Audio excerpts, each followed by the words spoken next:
carbohydrates are not bad. It's how we use them. It's the type of carbohydrates, and it's understanding what they provide and what they provided our ancestors.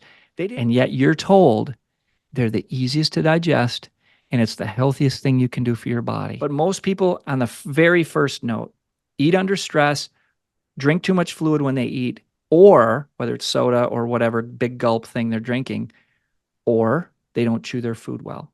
Even though this is about carbohydrates, it's about digestion, and carbs fall into that challenge. Good to see you today. Great question about fuel, food. And I would love to talk about carbs, protein, and fat. But since you're so brilliant there's so many things that you talk about that are basic that I've never heard about, which is embarrassing to say after being in the industry for over 30 years in fitness, that I think I need to step it back with you in the sense of, all right, we're going to slow this way down. We're going to go way back to the basics. I want something really simple as what really is a carb?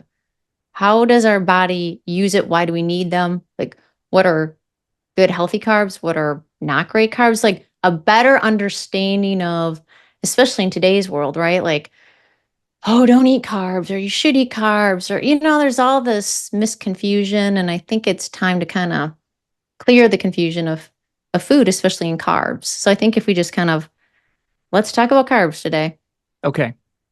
So in the grand scheme of, let's start with a question for the listener. All right. So for anybody who is aware of societal norms and trends in nutrition and trends in the marketplace. Okay, so just society's push, the story of a push towards certain foods, there is for sure, but if you just pay attention, there is a push towards vegetarianism and veganism as a higher self of righteousness. That is not ancestral to human beings and their nature. And I'll explain with plenty of credible information, all right? But we have to first acknowledge the elephant in the room, that the myth around vegetarianism as a higher self is a distortion of reality. It's a distortion of the truth. And I'll tell you why. Number one, because if I asked you of the 3 macronutrients, which Allie, you and I discussed this. And I failed. So much for knowing anything. Yeah, I've only been in the fitness industry for over 30 years. I don't know jack. Well, I've got colleagues that fail this. So I told you that. It's not, we didn't learn this in school. We didn't learn this in our chiropractic education, and we studied a great deal of nutrition, much more than medical doctors study, okay? Much more.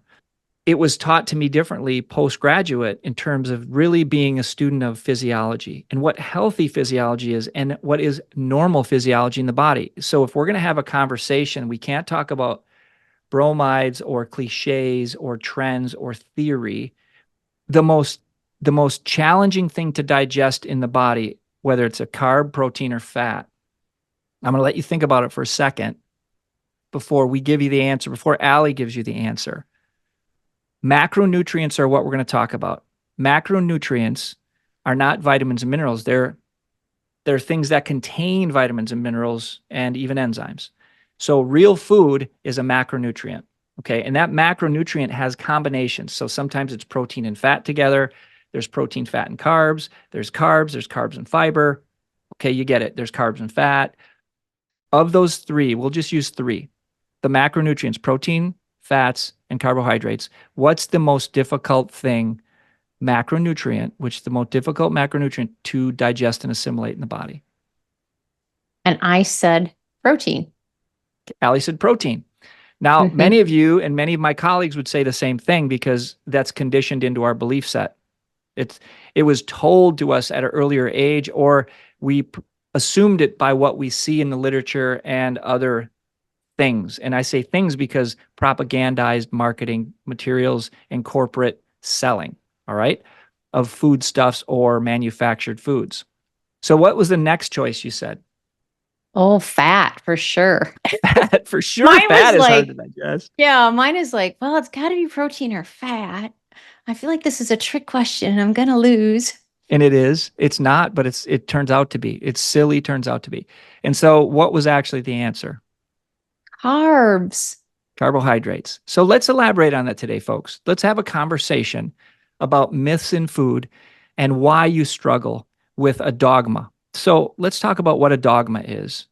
A dogma, we could search the definition and I'll plug one in so you can visualize it here.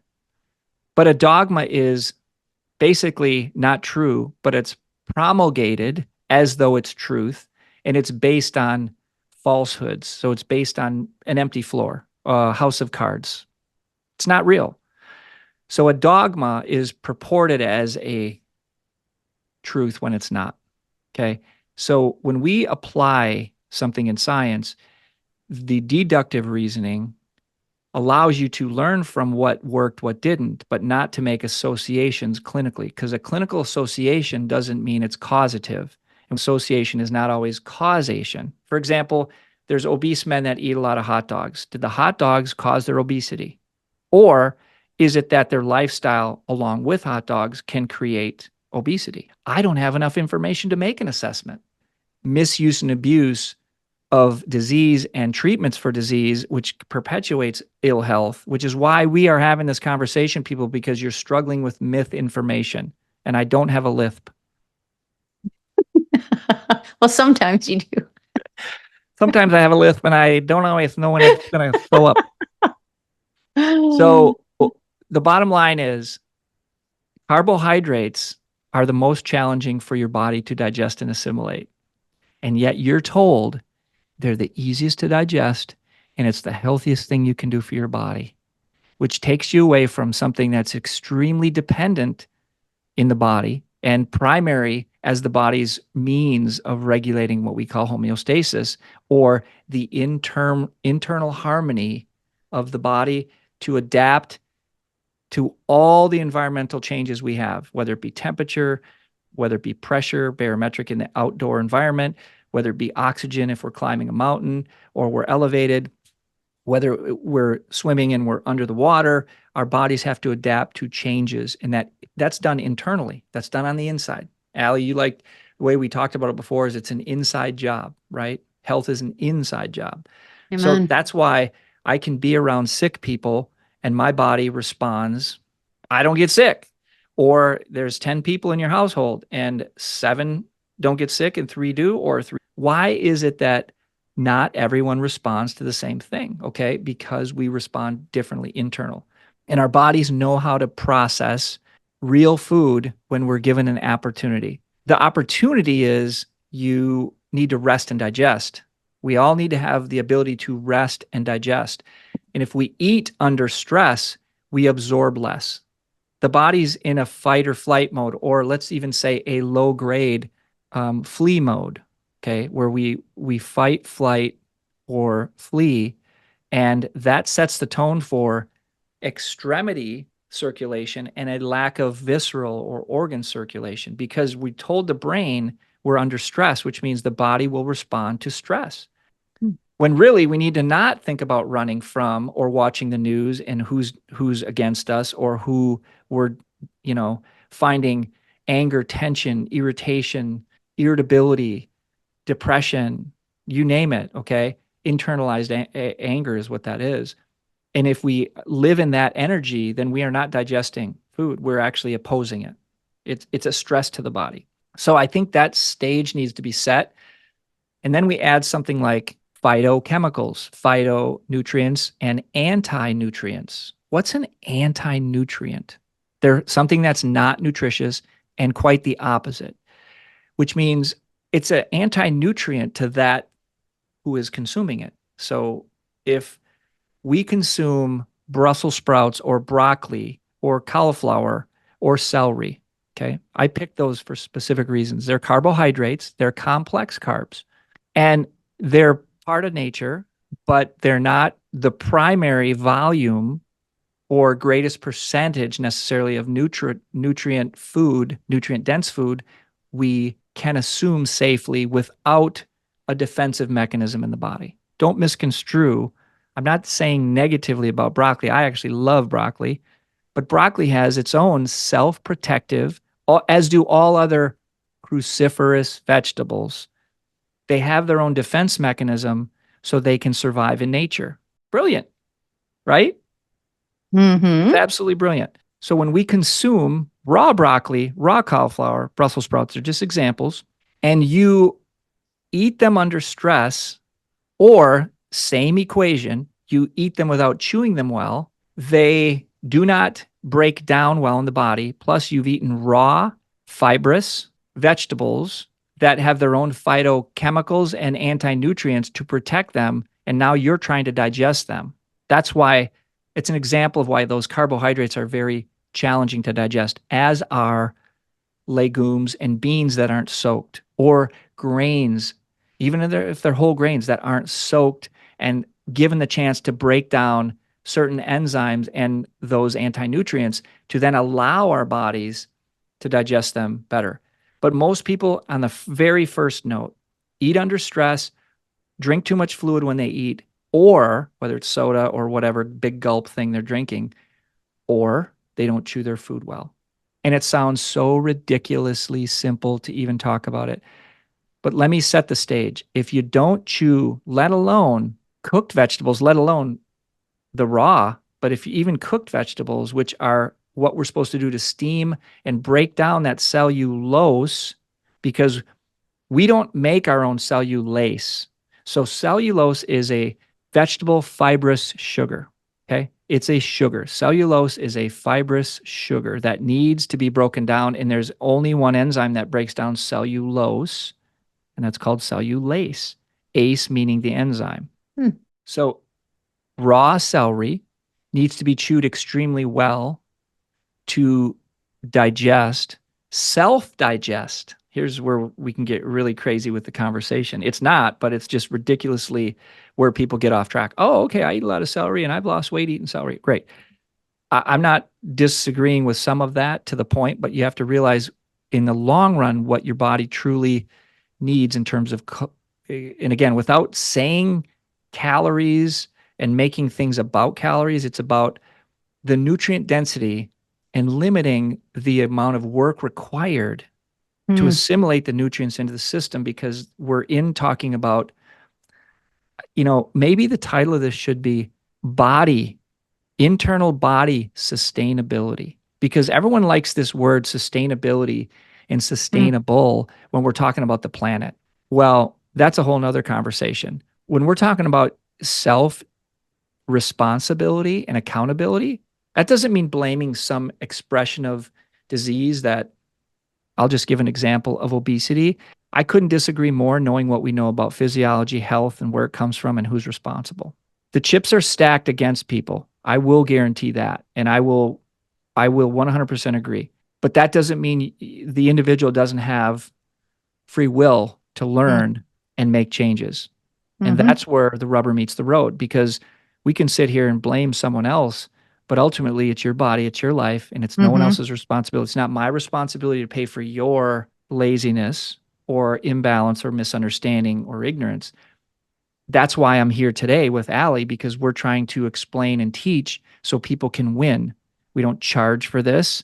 We're Mm-hmm. literally trying to draw out a conversation that helps anyone understand their bodies better to become more self empowered and self responsible and truly tap into their own health potential. That's what this is about. No one's going to do it for them, right? Mm. The chewing of the celery releases the cellulase that digests the cellulose to the point our body can utilize some of that fiber. But some of that's going right out the back end as well. Now, when we cook and steam vegetables, especially cruciferous ones, okay, and why we would soak beans and legumes to help break down that phytochemical, that anti-nutrient that protects the bean so it can reproduce itself in nature. That's why they're hard to digest for us. And so when people are using beans as their source of protein, they're shortchanged on the vitamin B12. Most vegetarians know that, so they try to supplement with vitamin B12.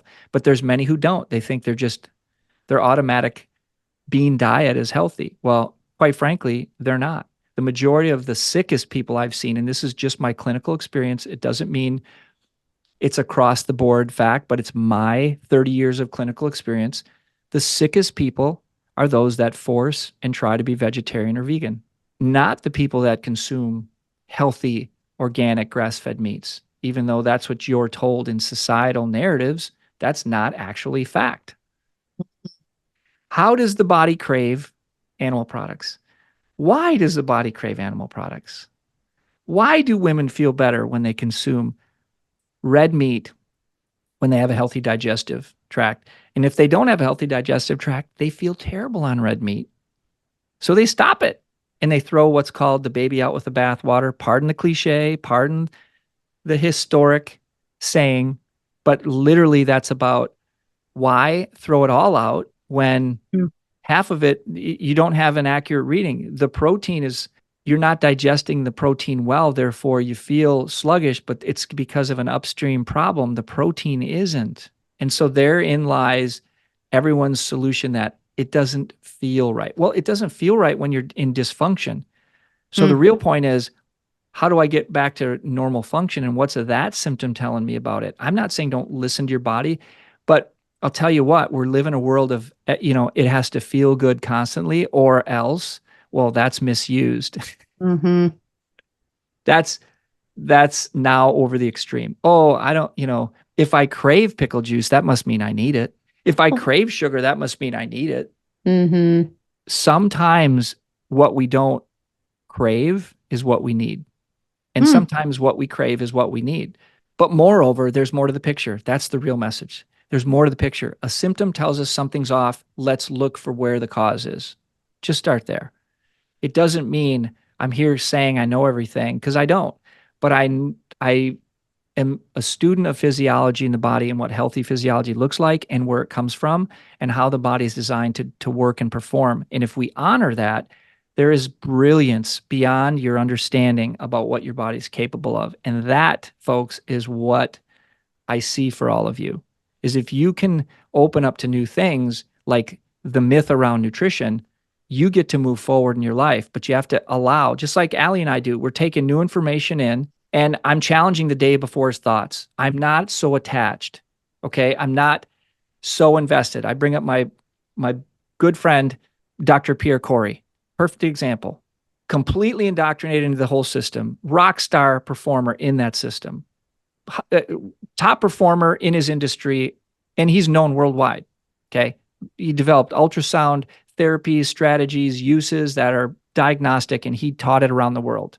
Went through COVID, saw the lies, stood up, acknowledged what was going on, completely changed. Tried again in the next system, same thing. Wanted to tell him what he could say, what he could not say, and what he had to do, because now he was in a contract, which means he couldn't tell the truth. He had to perpetuate the lie. And he said, I can't do this anymore. Completely pivoted, changed his life, went a whole nother direction. Now he's on his own. That's the hardest thing in the world to do, people. If you're an attorney and you're invested in your profession, you find out what you're doing is wrong, you have a choice. But guess what? You're too invested. Sometimes you can't get out of it. If you're a medical doctor and let's just say a chiropractor or a dentist, and you're in the profession and you realize this is hurting people, you are too invested, too much debt, too much time, too much energy involved. You can't even turn around. You're so locked into that. Well, this man didn't do that. He completely changed his viewpoint by the knowledge he gained, by the truth that showed up. And better yet, if you haven't listened to that, I'll put a link in this one as well to go back and listen to that episode. And it's going to be on the audio podcast on iTunes, Spotify, and wherever you listen to podcasts. But that episode specifically, he tells you exactly what he would do today versus where he was prior. In his life and all his research, he thought this was good for them. He thought these were good things to do to kids when they inject things into their bodies to promote an immune-enhancing response. He found that to be completely false, and his attitude completely changed as he opened up to education and real, true science behind all that. So, folks, if he can do it and be so invested, you can do it because you're worth it. What is responsible for energy in the body? Okay. Give me what macronutrients, Allie, are responsible for energy in the body? Well, carbs give me energy, and so does fat. Good. And so does fat. Beautiful. And so do proteins provide energy? They restore and build. Okay. So then does that mean it gives you energy if it's restoring and building? Well, that's a good question. And you know what? I'll give you that as a very correct answer because you are. You are correct. If you stop carbohydrates, your body needs energy. It will find it somewhere in either fat, which is how we use ketosis and the ketogenic diet is, and the carnivore diet. I'll say carnivore as well because, but they both cause the same thing. Okay. It's just that the carnivore is more responsible for animal products, in my opinion, because I've done both and I've studied both and I love both. But people misuse the ketogenic diet for a really super high fat diet, and everyone doesn't succeed when they have gallbladder issues or digestive issues when they're doing ketosis or a ketogenic diet because they're not really digesting the fats very well.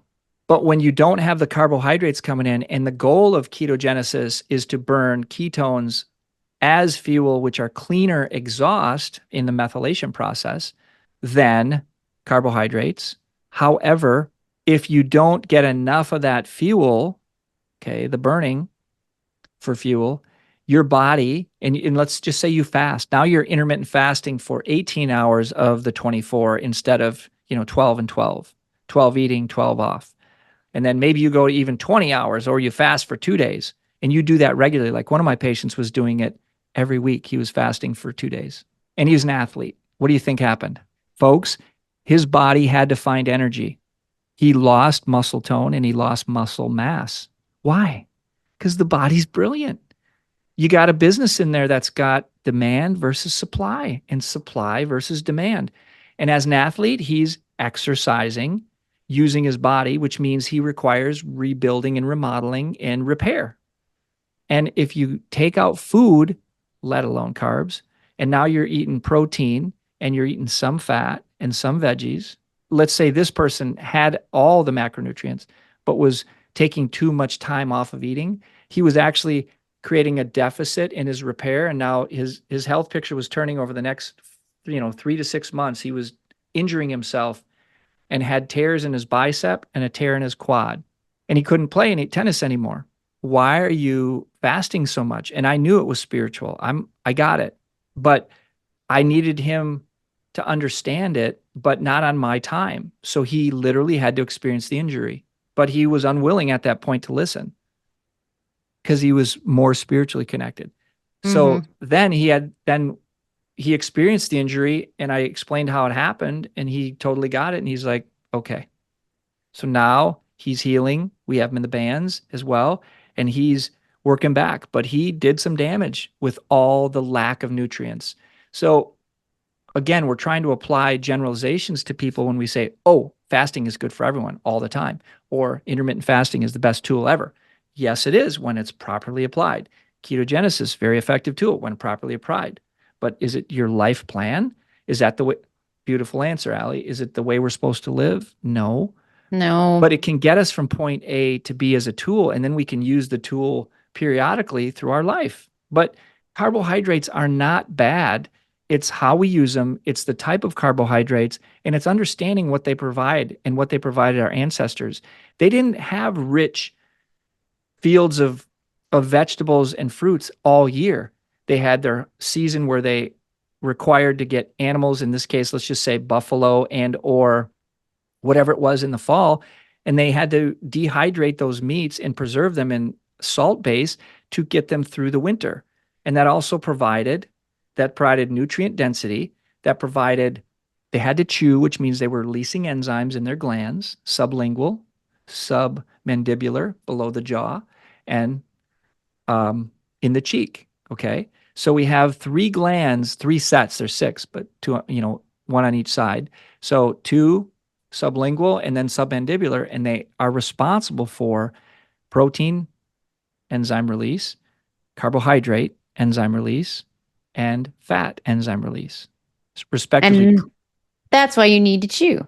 That's why we need to chew. You talk about slowing down and chewing is because you have enzymes in your mouth to break down your food. If you slow down and you're in the rest and digest and you release it, like even we've tried that where it's like, just take a bite of an apple and chew it for 30 times. It seems like it's forever. It's like, How many times do you take a bite of an apple and it's like you chew it 3 times and you swallow so much of it whole? So, folks, think about that. What Allie was just saying is the pace with which we're living in this distorted reality of constant stress, constant stimulation, constant semi-irritability about the environment and the geopolitical mess that goes on. It's just distorting reality. When as human beings, I just heard a story of these farmers, and I can't relate exactly where, but this farmer, this young couple was going to lose their land, and it went to auction. And so there's like 200 farmers that in the area that came to the auction, and they all stood quiet to allow this young man to get his land back. None of them put those bids when they could have tried to thieve that and take advantage of an opportunity, but they didn't. Now, my point for mentioning that story is human beings are still loving human beings, right? Amen. And the world isn't exactly the way it's being painted to us. We should feel like we should, hate this group and hate on that group. And no, no, no. That's not who we are.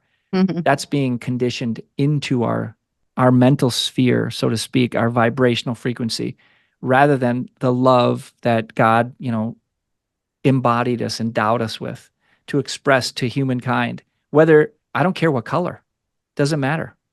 In God's eyes, we're all the same. So Amen.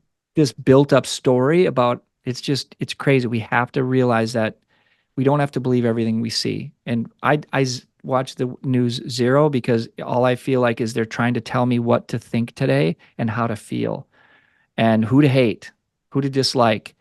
So it's ridiculous that anybody lives their life through that. But I get it. That was a total sidebar. But the carbohydrate piece, we're back to myths and lies about what food is and isn't. So if you're going to eat the carbs, chew them. And if you're going to eat cruciferous vegetables, you have to steam them. Yes, you're breaking some of it down, but your body can also metabolize it more efficiently. And you still have to chew your food well, and you still want to be resting and digesting. And then Mm. you're going to get way more out of it, and you'll have less indigestion. But when you do, we know how to solve some of those issues. And with the celery example earlier, I mentioned celery as though there was only one kind, but there's multiple. There's GMO version, which has less enzymes in it, genetically modified for what? For disease from germs and maximum yield and shelf life. Corporate cares about shelf life, so they take enzymes out so food rots less and lasts longer. Well, guess what the consumer has to do with that food? You're robbing your own stored enzymes and requiring more to be made in the body, which requires energy, which should make you thinner, which it's not, because you're storing other processed foods that are improperly digested and your body has a storage form. Okay. So now you're in storage, which is not rest and digest, it's in fight or flight, which again pushes the cortisol pathways and the inflammatory pathways. And that leads to the metabolic disease and the disorder that 80% of adults have, and roughly soon to be 50%, between 33 and 50% of kids are now metabolically pre-diabetic. So the real answer to that is Ozempic. Said no one ever. No, Ah, no, that is what they're saying. That is what the creators are saying, and that is what's being pushed. They're literally mixing that drug into the government to make it accessible for every person because, as Oprah has stated, it's now a brain disorder and disease, and you're not responsible for your obesity. So you're going to have access to this life-destroying drug called Ozempic. South Park just did a hilarious, sad, but spot on true. episode. Yeah, they did, didn't they? Well, even when you've talked about, I never even thought about until I was, dealing with long haul for almost 9 months here, just the work required to break down food. It never, like you were saying, like, too bad we don't get thin from it. Why? I wish we could lose weight from it, but it's like I never thought about it until my body didn't have the energy to work to break down food. how much work it is to break down food. Like, never even thought about that. Yeah. So think about one of the tests we do in my office to assess is to put my hands on a person with direction and intention to find out organic stress. Okay. So just like his story, this is not new. It's old philosophy that could date back thousands, but either way, it's from other historic means of understanding the body's ability to communicate. All right. So whether it be from India years ago or Egypt, or whether it be from the East in China, and you look at acupuncture, acupressure points, but the relationship and the meridians, and we look at how the body is interconnected. Well, everyone knows at a hierarchy level that there's a communication in there. It's dumbed down to be confusing for people. Okay? It's supposed to be confusing to you guys, all right? So you feel not only stuck, but you don't know which direction. You get conflicting information. But I can guarantee one thing. Health comes from inside, and your body is the one that does the healing and interprets what goes into it and then does something with it. And if it can't do something with it because it takes too much energy, then that's a stress to those systems, and those systems inflame. Okay. So whether it's the liver that gets inflamed because the liver is working too hard, or the pancreas gets inflamed because it's working too hard, it's being asked to do too much, which would be a poor diet or a diet that's very difficult to digest, which is, again, high in carbohydrates, low in protein, and low in essential fats, saturated fats. And they'd rather have PUFAs because the industry, which are polyunsaturated fatty acids and seed oils that push some of the inflammatory markers and create this omega-6 pathway of arachidonic acid that actually irritates the body and, again, is pro-inflammatory. It pushes inflammation versus anti-inflammatory.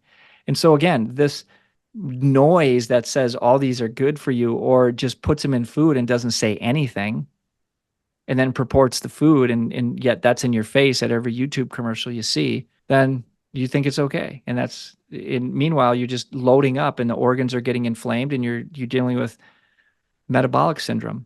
Even though this is about carbohydrates, it's about digestion, and carbs fall into that challenge. Do I love carbohydrates? Of course. Do I eat them? Yes, I do. Are they my primary resource? No, they're not. But they are a healthy nutrient in the body. It's just in the proportions. So when I wrote the Feminine Carnivore Cookbook, the whole point was because my women patients asked me to, once I started shifting and became aware of the role protein played, which was not my whole clinical practice. It was in the last 12 years. And once I realized what women were going through and how their primary fertility and menstruation efficiency and effectiveness and physiologic balance came from a healthy level of proteins in their diet. For example, cramping and painful menses with heavy clotting. What do you think is going on there, Allie? We had this conversation. So tell me what you remember from that. Why would the body cramp really hard when it's trying to let the endometrial inner lining of the uterus go when it's not had a sperm implanted and an egg implanted? I'm sorry, the sperm and the egg meet, but then the egg implants into the endometrial wall. That didn't happen this month. So now, hey, we tried, but nothing was there. Boom. It's time to let that go. Menses occurs, blood flow happens, but it's super painful, super crampy. These women suffer and struggle. Do you remember the real cause of that, the main cause? Was it lack of protein or protein digestion, which I was never heard of before? So let's talk about how that happens so you guys get this. You have a daughter. She's now 15. She eats a poor American diet, which is SAD, the standard American diet. She's carbohydrate heavy. She doesn't like protein. And on social media, she sees that eating animals are bad. I guarantee one thing right out of the gate. She's got hormone and menstrual issues because the body requires protein, number one, fats, number two, carbs, number three. Now, who are we talking about? And how do you know that's accurate? Depends. If I'm talking about an athlete, I may flip the fat and carbs. If I'm talking about another athlete, I may flip the fat and carbs back. because we actually have to talk about the context of the person, not a generalization. But when women lack protein, they have painful menses, they have hormonal problems, they have neurotransmitter problems, just like men will have all that, but we don't menstruate, obviously, every month. We have our own hormonal PMS, but we don't lose blood. We just get irritable, ornery, and want to fight. But there's still a hormonal imbalance there. So same thing with men. All right. But women really exemplify where this is because they have to produce a baby. They have to produce a fetus. They have to be able to grow one. They have to be able to hold one for the term, which is why we run short in the first term and why there may be an natural abortion when the body can't keep up. If it's protein deficient and or fat deficient, the body can't develop that fetus enough because it doesn't have the ability to take nutrients in and give it away to the new fetus in the amounts it needs. And so we know that protein, as we talk about carbs in this episode, I can't just not mention a little bit about the protein and fat side, but where carbs fall into it is they provide energy alone. That's what they do. They provide energy. They're not responsible for healing. They're not responsible for only from an energy standpoint. Like I need energy to be able to do something to heal properly. Yes, but protein's responsible for the growth and repair and the maintenance, the everyday maintenance, the cleaning the house, the sweeping the floors, the rebuilding the tissue, the rebuilding the enzymes, the rebuilding the neurotransmitters for the brain, for the neurological function, the hormones, which are harmonizers and signalers. Those are all primarily protein-based with some fat. Protein is the regulator. So when this young lady, 15, is protein deficient, she has a very painful menses, crampy, and or difficult because the body does not want to let go what it's already deficient of. So it is hard for the body to let go of that inner protein blood-rich wall when it's already deficient. Wow. Well, and then it just leads to me like the week before we cycle. Most of us women all feel like a fat sausage the week before we cycle, and we all crave a carb. Most of us, whether it's chips or bread or ice cream or whatever, it's usually a carb. And I've always been taught by scientists who study women, we're burning a couple hundred more calories, right? And we should be getting more carbohydrates in because our bodies need it. So the week before our cycle, is it really carbs we need, but we should be actually eating protein? Or is it we should be eating more like a clean carb, like a sweet potato? It's a little bit of a nuanced answer, all right? Because the dietary habit, I don't like the word diet, but if you look at a dietitian's recommendations, then you're going to see the triangle, the food pyramid, show that grains are the foundation on the bottom. And if you know what the bottom is, it's like that's the most massive piece of stuff you're supposed to have in the highest quantities. It should actually be flipped. The grains and the carbohydrates should be on the top, while the protein and the fats should be on the bottom. Now, is this just someone's theory, or can we relate this to a true health picture? I like to take what science has to offer and apply what's called pragmatism, practicality, and really it stems from a foundation of understanding that the nervous system, the body, the body is self-healing, self-regulating. There's premises and foundations of universal laws that I build upon to have a viewpoint. So I get to see from those viewpoints, from that perspective, that angle, that viewing point. Just like if I was to have a problem in my life, I might want to see it from a different point of view where I might see a better solution, right? Yep. So if the habits for the last 6 months are high in carbohydrates and low in protein, there's certain organ systems that when it comes time to be reproducible, there isn't a viable human being able to reproduce when it's having such dramatic deficiencies. And yet there's storage, there's overweightness. How is that? That shows the signs of plenty, but there doesn't mean there's plenty in the body. There's high inflammation and high storage. What is storage? High carbohydrate diet, processed foods, and all those drive inflammation. All right. Trans fats. Oh, we can't use trans fats. They're banned in the United States. Really? So that's not true. It's just that the way they've labeled them is off. And we can have rancid fats that are found in those foods that are actually, when heated, turn into trans fats.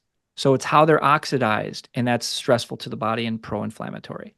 The young lady that's carbohydrate heavy and protein deficient will have a water retention issue as well, because aldosterone is a hormone made in the kidneys. It helps regulate what's called osmotic pressure in the tissues. And when we have swelling in the lower extremities, as an example, when we feel bloated, and you as a woman and women who do pre-menses, they're looking for energy. True. You're craving carbohydrates because you need energy. You also aren't digesting them well, which is why you keep wanting them. That's the first thing I want you to hear. You crave, typically, not in all cases, I look for patterns. What do you most crave? What foods do you avoid? There's a good start. Oh, I avoid this. Tell me about that. Why do you avoid it? Because so and so said it was bad and you just avoid it? Or, oh, no. When you eat it, you don't have a good response. Okay, that helps me understand. What do you crave?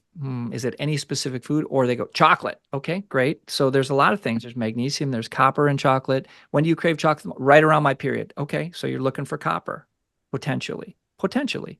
Anything else you crave? Then I ask if I don't get anything. Salt or sweet? Oh, salty for sure. Okay, that's helpful.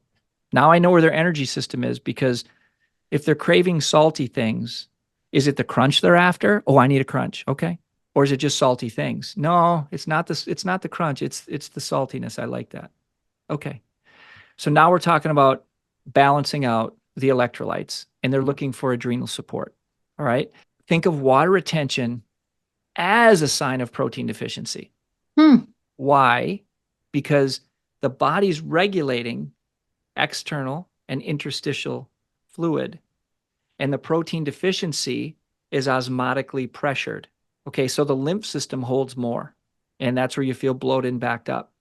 So by increasing protein digestion and an intake in protein, two things, you got to not just force it in them, but actually have them digest it. Now they're actually, they shrink back up, and the water comes out of those interstitial spaces. They're less swollen, which is why somebody that has pitting edema in the lower extremities, where pitting is, you push on it and it leaves a dent for about 5 seconds, anywhere from, post, 2 to 5 seconds. The impression stays and it slowly dissipates, versus you press and there's no indentation. The skin just bounces back.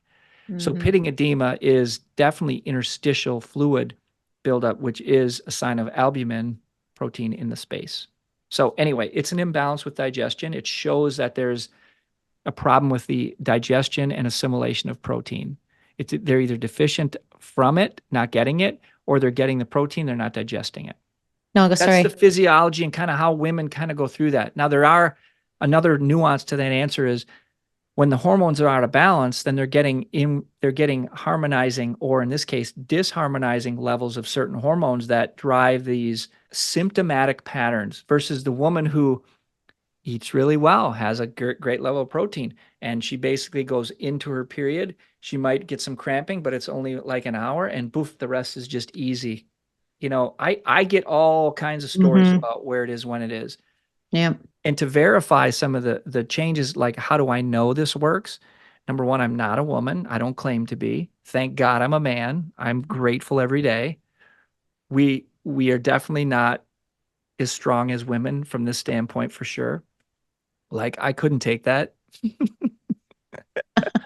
So I say that with respect, but I also realize who's in charge of the family. And this one thing I would love for more women to realize, their true power is going to come from their own cup being full. And they are incredibly powerful in a household when they are on point. And I think every household needs that woman back to help lead their families, because they're the glue, they're the strength, they're the ones that know, they're the ones that drive healthcare, they're the ones that are responsible for many facets of that home.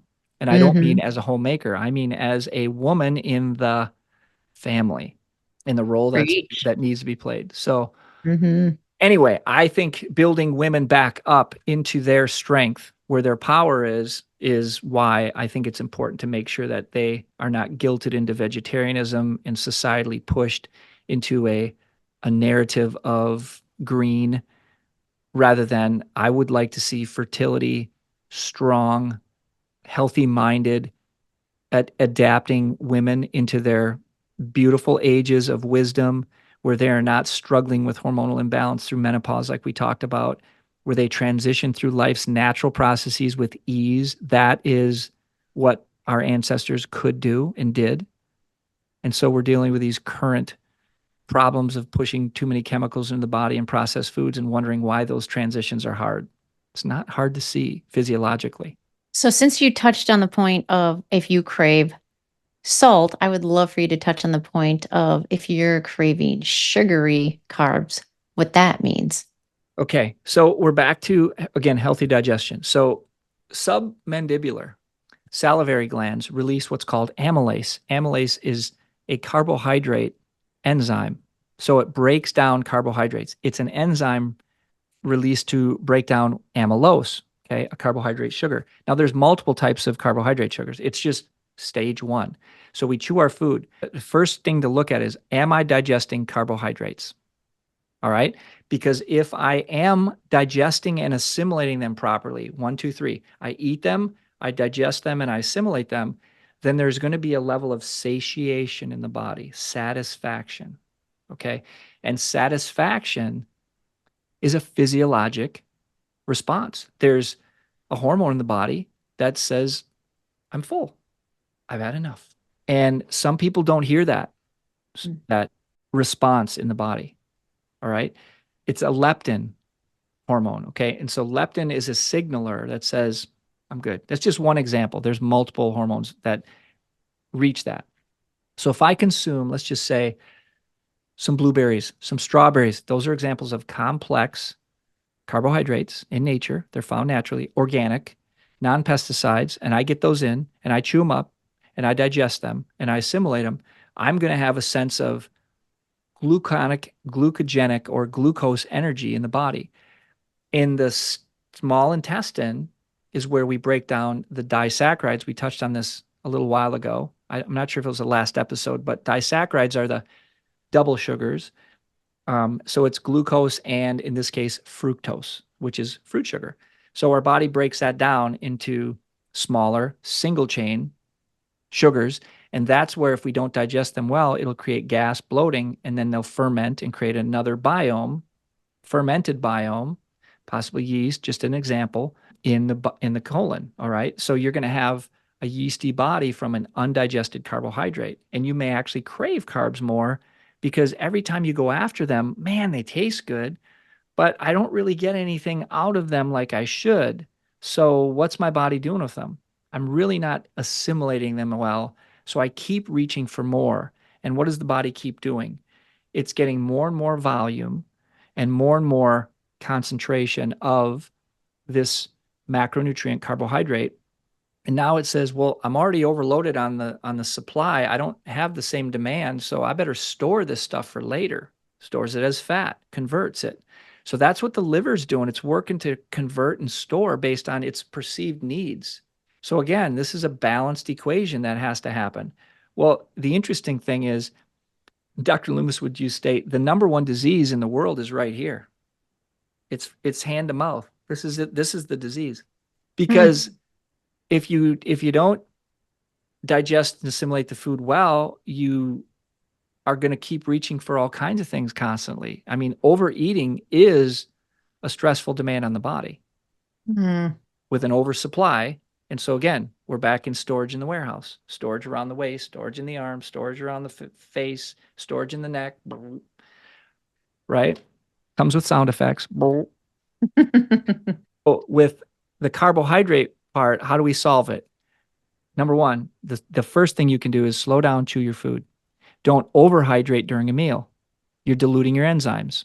If you have had a history of indigestion, heartburn, or reflux, or have used PPIs or other types of proton pump inhibitors, that's what PPIs are, antacids, buffers, then you already have a weakened mucosal lining. And here's an example of exactly how to answer this question. It's a crux.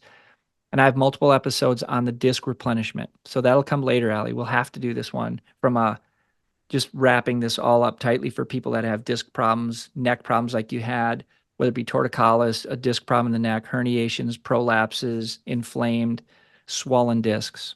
Your indigestion from the reflux and high acidity you've been diagnosed with from your doc is not too much acid.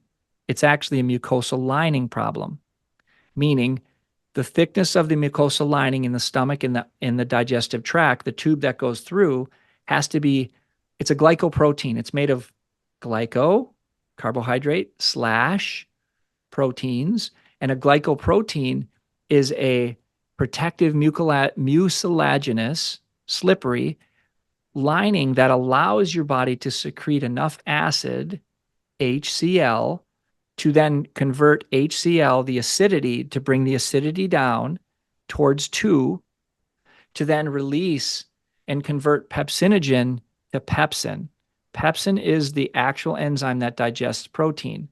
Protease up here starts the process. That's called predigestion. We chew our food, the saliva gets released with enzymes, lipid enzymes, protein enzymes, and carbohydrate enzymes all together for our food, our steak with the bun and the lettuce and the tomatoes and the cheese and the onions and, oh, not the fries. Sorry, they don't get digested well. What goes in our stomach, predigestion, 30 to 90 minutes. It takes about 90 minutes to 3 hours to digest that food. The less you chew, the longer it takes, 4 hours, which is why when you drink all that fluid, you're pushing up. And the more fluid you drink, the more you're sloshing around a bowl of soup in your belly and lay back, and it easily creeps. That's not from too much acid. It's actually from unhealthy mucosal lining that does not allow enough acid to be released to then digest the protein efficiently and make it a shorter term digestion. Does that make sense? Mm-hmm. So how we solve that problem is we first adjust the neurology. Like, let's make sure all the smooth muscle tissues work in sync. Like I used to be able to get a great deal of correction just out of spinal adjusting because the food quality was better. There was a little different level of stress, different kinds of stress, and the body was in a better position with less deficit, so they healed. Now it requires a little more work and it requires more nutrition because the food quality is poorer, more man-made, less organic, less healthy, less nature. They're eating more crap. And now healing is harder. It's more difficult. And it requires a few more things to get them back on track. So when we have a healthy source of food that's enzyme rich and organically grown, which actually wasn't a word until when the late 80s, because natural farming was natural farming and we didn't have to call it organic. Well, then agribusiness moved in with all the chemicals and the processing and the GMO. And now we had to separate and say, well, these are the ones that are the cleanest, most naturally, historically grown, heirloom. And these are the ones that man-made, and they're the best when really they're the ones causing all the problem. We have to reestablish healthy mucosal lining, teach the person to focus in on certain foods that will help them restore balance better and create more independence. And they feel better. That's what's cool. They start feeling better and they realize, and they're like, wow, I have to break this. I had too much acid and that's why I got relief from my PPI, but they were actually creating other connective tissue problems by way of just treating that acid with the PPI, which is reducing the acid even more, which means they're now digesting protein even less. They're also not regenerating their body because that protein has a place to go, which is repair. Dude, I'm so fascinated by the body. I mean, yes, each person is different. Okay, they are. They don't all get the same adjustment. They get very different adjustments, but I do similar tests to determine where they're at, to find where their patterns are, and then I'm able to address it. And quite frankly, we have to deal with digestion first because it's the top. It's the top of the food plane. So what I keep hearing you say is, in general, not always, if we're craving carbs. We're not digesting them. But what Start with am I digesting them? What am I doing? What am I craving? Am I craving simple sugars, which are the processed? That would mean cookies, a brownie, refined sugars, okay? and why are you craving them? Like the salt, it was an adrenal thing. What's the sweet for people? The sweet is their body's looking for energy and they're not able to grab it. Mm,